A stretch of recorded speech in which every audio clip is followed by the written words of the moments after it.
Welcome back to the Daytime Kitchen. We got Chef T with us this morning, and we already talked about those wonderful duck tacos. Have been walking out here. Everybody comes through grabbing a duck taco as they walk out. You actually have got this baked mac and cheese. Now, before I try a bite of this, tell us what is in the mac and cheese, because you put your own spin on it. Yeah, so it's super simple. No barbecue dish is complete, in my opinion, without the mac and cheese, even in the summertime.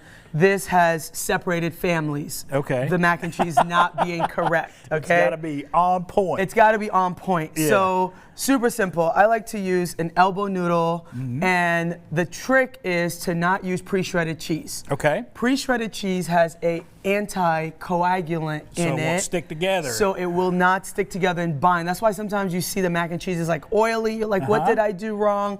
It's not your fault. You're buying the pre-shredded stuff. Just get a box grater at home, get that block of cheese, and shred it down. It's super simple. Heavy cream, butter, a little salt and pepper, and some good cheese. Mix it all together. A little bit of nutmeg in there. Oh, there you go. A little nutmeg. Just a little bit of nutmeg. Okay. You know, I'm classically trained in French cuisine. So there you go.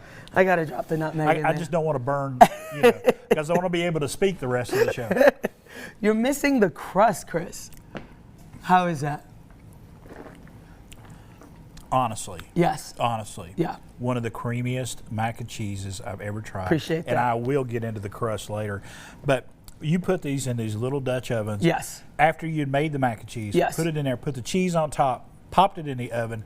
That's the way to get that crust on. That's how you get the crust. So basically, you just pick up the mac and cheese in the pot, and you know, when you're feeling sophisticated, sometimes you have these little cast iron things that you want to use at home. You just go ahead and pop it in there, cheese it, get the crust on. And you talked about the nutmeg. The nutmeg is just in the background. Yes. You're not really getting an overpower. It's not going to be like you're drinking eggnog. No. It's very subtle. Smooth very out the subtle. flavor. Yeah. Yes. Talk to us. You know, you got an event coming up that you want to share with our viewers. Tell us about it. So I've had more time now to do a lot of my passion projects, which is nonprofit work and giving back and working, collaborating with nonprofits. So this Saturday, I'm actually going to Lexington, North Carolina, which is a short day trip drive from Bristol. Far at all. No. I encourage them to come to Bristol all the time. So it is at Curran Alexander Vineyards. We're partnering with Hospice of Davidson County. I think end-of-life care is something very taboo. People don't talk about it, and we should talk about it because we want our loved ones. We love them through life. We have to love them into death as well. And the mission is called Heritage to Horizon.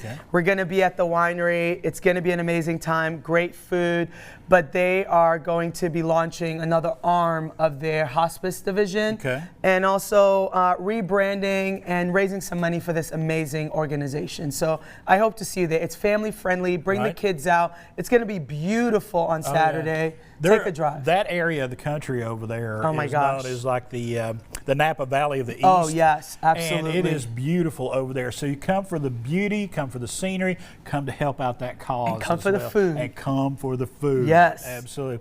Let's talk more about BBQ Brawl. Okay, let's do it. 5 episodes in. Yes. Kind of recap what has happened so far on BBQ Brawl. Okay, so because I know we might not be able to talk about the future, but we could talk about the past. Week 1 almost went up in flames. They thought my lamb was cooked. Unfortunately, it wasn't. I did a dark crust on it, but I have just been steady and consistent, putting up good food, putting my version of barbecue on a plate and showing people that it's not just about Texas. The Caribbean, it's about live fire, it's about all these other elements that create barbecue. So you got to stay tuned to find out what happened. But your girl's swinging big for the fences, and I'm still in the race. And I love the fact that you talk about barbecue means something different. No matter what state you go to in this country. Absolutely. And out of this country, too. Yes. It means something different to different folks. Yes. And people are very prideful about their barbecue. Yes, they are. I know you talk to folks from Memphis. They're the best. You talk to people in Kansas City. No, we're the best. Eastern North Carolina. No, we love our vinegar over here. Don't get the Bamas in here either. And if you get into Alabama and you get down there and you're talking about chicken and their white sauce and all that stuff. Every area of the country has their own idea of barbecue. Yes. So it's same thing where every culture has their own ideation of barbecue. And like I told you in the beginning, it is where smoke and fire meet Yes. to create this beautiful synergy behind food. And this is my POV on barbecue, on this season of Barbecue Brawl. I hope you guys are watching. We're looking forward to catching that for the rest of the season. We'll come back here in just a little bit, wrap things up with Chef T in just a little while. I'm going to have some more mac and cheese, Do of it, course. Chris. Don't leave any for Amy Lynn. Tell her I said that. All right, and Amy Lynn is out on a farm tour right now, and I'm going to tell you something, Amy, we are not leaving any mac and cheese for you today.